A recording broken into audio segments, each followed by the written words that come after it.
Jadi teman-teman, sebelum masuk ke Desa Wisata Kahyangan, kalian akan disuguhkan terlebih dahulu dengan gapura atau apa yang menunjukkan bahwa di sini itu ada kopi Kahyangan namanya. Jadi kopi Kahyangan ini merupakan salah satu produk unggulan dari Desa Wisata Kahyangan, karena di Tomia yang memproduksi kopi atau yang menanam kopi itu cuma di Desa Wisata Kahyangan ini, teman-teman. Jadi saya juga akan mengajak teman-teman untuk insya Allah ke petaninya langsung. Kita akan diskusi dan juga melihat olahan kopinya seperti apa. Oke, let's go.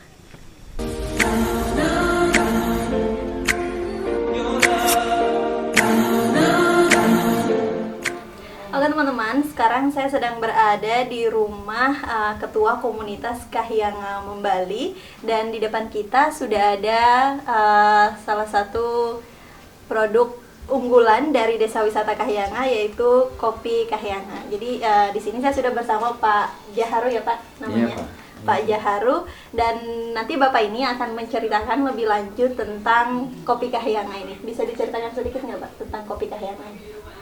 Ya, artinya bahwa kopi Kahyangan ini di tahun 2018 itu 2018 kita coba mau menggagas bagaimana itu bisa keluar dari daerah ini. Artinya kita membuka pasar dulu. Jadi kita menyuruh itu anak-anak muda mahasiswa untuk membuat warkop di puncak. Itulah yang mengawali sampai kopi Kahyangan ini dia dikenal di mana-mana. Berarti ini petaninya asli dari Desa Wisata Kahyangan Pak? Dari Desa Kahyangan sendiri. Biasanya ini di produksinya ini seperti apa Pak? Diproduksi sendiri atau ada tempat khusus untuk produksi kopinya? Sementara ini kita masih produksi di rumah kita sendiri. Masing-masing begitu? Iya, masing-masing. Hanya kita kan mencoba membuat satu kelompok. Nantinya kan ada pemesanan, setelah itu dibikin di rumah ini. Ya gitu. Kemasannya ini dibuat sama siapa Pak? Kita sendiri yang bikin dari komunitas. Jadi yang ini pengolah kopi ini sebenarnya bukan komunitas. Komunitas itu hanya mengedukasi masyarakat. Oh iya. Kemudian itu membuat logonya ini semua, kemasannya ini. Setelah itu kan ada kelompok yang dibinaannya Kahyangan Membali itu Bina Kahyangan itu. Itulah mereka itu kita memberdayakan mereka itu. Kita kan mencari bagaimana caranya supaya masyarakat itu kopi ini bisa keluar seperti itu. Jadi dengan cara marketingnya kita itu ya ada kita membuka warkop di sana, kemudian kita tamu-tamu yang ke Wakatobi, itulah yang sementara ini yang bisa kita lakukan. Ini Pak, satu kemasan begini dijualnya berapa Pak? Itu kalau kemasannya untuk sekarang itu per 500 gram itu 100.000. Berarti ini ya 100.000, ini 500 Iya, kalau itu gram? 100.000. Oh. Sejauh ini pembelinya sudah berasal dari mana saja Pak? Ada yang dari Vietnam, ada juga dari Amerika, ada juga yang dari Jepang, ada dari Swiss juga. Apa kata mereka setelah menikmati kopi Kahyangan? Artinya bahwa pengalamannya mereka, termasuk yang dari Vietnam itu mengatakan bahwa kopi ini dia punya kadar keasamannya itu dia netral dia. Dia tidak mengandung zat asam, dia netral. Jadi ini bisa dikonsumsi orang yang penyakit lambung, penyakit mah gitu.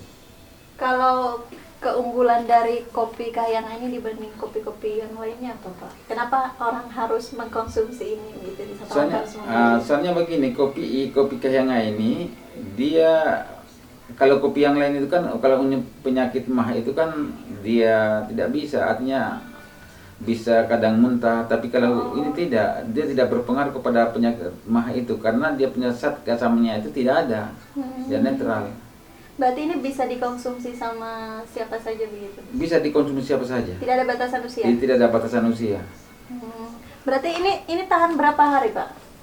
Untuk sementara ini kita belum memprediksi berapa tahun, hanya kan ini kemasannya ada 2 di dalam ini ada plastik. Setelah itu baru yang ini, jadi 2 lapis yang pembungkusnya ini, kemasannya itu. Sejauh ini sudah pernah dikunjungi sama Dinas Pariwisata Wakatobi itu? Kadang mungkin dari juga mereka sering datang tapi kita tidak tahu Tapi siapa untuk yang datang datang. khusus begitu mengunjungi Kopi Kahyangan untuk mempromosikan itu belum ada. Belum ada. Terakhir Pak, harapannya untuk Dinas Pariwisata terkait marketing dari Kopi Kahyangan ini, atau harapan Dinas Pariwisata untuk Desa Wisata Kahyangan itu apa Pak yang ingin disampaikan? Kita kepinginnya bahwa ini kan masalahnya kan marketing pasar. Saya ingin begini, kalau bisa kita memberikan masukan bahwa begini, dari Dinas Pariwisata itu maupun pemerintah daerah sebenarnya membuat satu kebijakan bagaimana kopi ini untuk dikonsumsi orang Wakatobi dulu. Setiap kantor lah, setiap badan seperti itu, supaya dalam hari-hari Jumat itu mereka membeli dari kopi ini supaya kopi ini lebih terkenal kemana-mana. Oh iya benar. Selain itu ada lagi nggak Pak harapannya? Harapannya kita juga bahwa kopi ini kan kalau ditanamkan masih kurang, mohon juga kepada pemerintah daerah, selama ini dan dinas pertanian, buat kebijakan bagaimana ini pengembangan, karena kami kan baru dibantu oleh kemarin itu dari SGP Indonesia itu pemibit pengembangan kopi Kahyangan ini hanya 3.000, itu pun tidak hidup semuanya. Oleh karena itu juga minta keintervensinya dari pemerintah daerah supaya bagaimana pengembang biakannya ini, karena ini kan masih kecil, sementara permintaan kadang besar, tidak sesuai dengan produk masyarakat petani ini. Oke Pak Jaharum, makasih Pak untuk waktunya sudah mau diajak ngobrol-ngobrol, dan kebetulan saya dari Digital Marketing Dinas Pariwisata Wakatobi. Jadi ini karena belum ada juga yang dari dinas promosi, semoga dengan adanya ini bisa bantu mempromosikan kopi Kahyangan. Terima kasih Pak.